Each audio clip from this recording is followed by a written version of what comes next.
بسم اللہ الرحمن الرحیم اعوذ باللہ من الشیطان الرجیم نحمدہ ونصلی علی رسولہ الکریم اما بعد فاعوذ باللہ من الشیطان الرجیم بسم اللہ الرحمن الرحیم السلام علیکم ورحمۃ اللہ وبرکاتہ۔ تمام ہی قرآنی وظائف ایڈوائزر چینل کے قابل عزت قابل احترام پیارے دوستو، میں ہوں آپ کا خادم محمد مظہر صدیق چشتی، جو کہ آج پھر آپ کے لیے ایک وظیفہ لے کر حاضر ہوں اور اللہ کریم کی پاک ذات سے امید کرتا ہوں کہ آپ سب خیر و عافیت کے ساتھ ہوں گے، اور آپ سب سے یہ بھی امید کرتا ہوں کہ جو آج میں آپ کو وظیفہ بتانے جا رہا ہوں وہ آپ پورے یقین کے ساتھ اپنی زندگی میں پڑھنے کا معمول بھی بنا لیں گے۔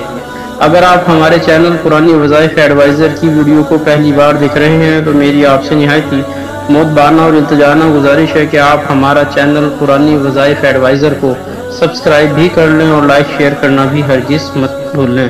تو دوستو بڑھتے ہیں آج کے وظیفے کی جانب۔ دوستو جو آج میں آپ کو وظیفہ بتانے جا رہا ہوں اللہ کریم کے ناموں میں سے ایک نام ہے۔ اللہ کریم کے تمام ہی نام باعث برکت ہیں، باعث رحمت ہیں، باعث عظمت ہیں۔ انہی میں سے ایک یا آخرو، اے سب سے آخر میں آنے والے سے متعلق وظیفہ ہے۔ نہایت غور توجہ کے ساتھ سماعت فرمائیں۔ اللہ کریم مجھے حق کہنے کی، آپ کو حق سننے کی اور ہم سب کو عمل کی بھی توفیق عطا فرمائے۔ تو دوستو سماعت فرمائیے، اللہ کریم کا اسم مبارک یا آخرو خاتمہ بالخیر ہوگا، عزت میں اضافہ ہوگا یہ وظیفہ پڑھنے سے انشاءاللہ عز و جل۔ تو دوستو سماعت فرمائیے، یا آخرو، اے سب سے آخر میں آنے والے۔ تو دوستو اگر کسی شخص نے زندگی بھر نیک عمل نہ کیا ہو تو وہ اس اسم یا آخرو کو ہر نماز کے بعد 100 مرتبہ پڑھنے سے توبہ قبول ہوگی، خاتمہ بالخیر ہوگا، عزت میں اضافہ ہوگا اور دشمن پر غلبہ غالب رہے گا۔ تو دوستو آپ نے سماعت فرمایا کہ اللہ کریم کا نام مبارک، اسم مبارک یا آخرو سے متعلق کہ جو شخص بھی اس اسم مبارک کو پڑھے گا، زندگی بھر اگر اس نے نیک کام نہیں کیے، نیک اعمال نہیں کیے، تو وہ ہر نماز کے بعد 100 مرتبہ یا آخرو پڑھے تو توبہ قبول ہوگی اور خاتمہ بالخیر ہوگا، عزت میں اضافہ ہوگا اور دشمن پر غلبہ پائے رہے گا۔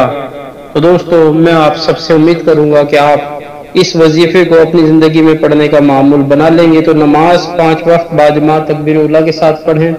نماز ہمارے دین کا ستون ہے، نماز پیارے آقا علیہ السلام کی آنکھوں کی ٹھنڈک ہے، نماز ہر برائی سے رکتی ہے، اور نماز بندے اور رب کے درمیان ایک بہترین مضبوط تعلق، ایک بہترین مضبوط رشتہ بھی ہے، اور نماز مومن کے لیے معراج بھی ہے۔ اور توبہ اور استغفار بھی خوب کرتے رہیں، اور سرکار کائنات جناب پاک محمد مصطفیٰ صلی اللہ علیہ وسلم کی ذات اقدس پر، ذات ببرکت پر درود و سلام بھی پڑھتے رہیں۔ ہماری آج کی ویڈیو، ہمارا آج کا عنوان یہیں پہ اختتام پذیر ہوا۔ انشاءاللہ پھر دوبارہ کسی اور موضوع کے ساتھ، کسی اور ویڈیو کے ساتھ حاضر ہوں گے۔ اس وقت تک کے لیے اللہ آپ کا، میرا اور ہم سب کا حامی و ناصر ہو۔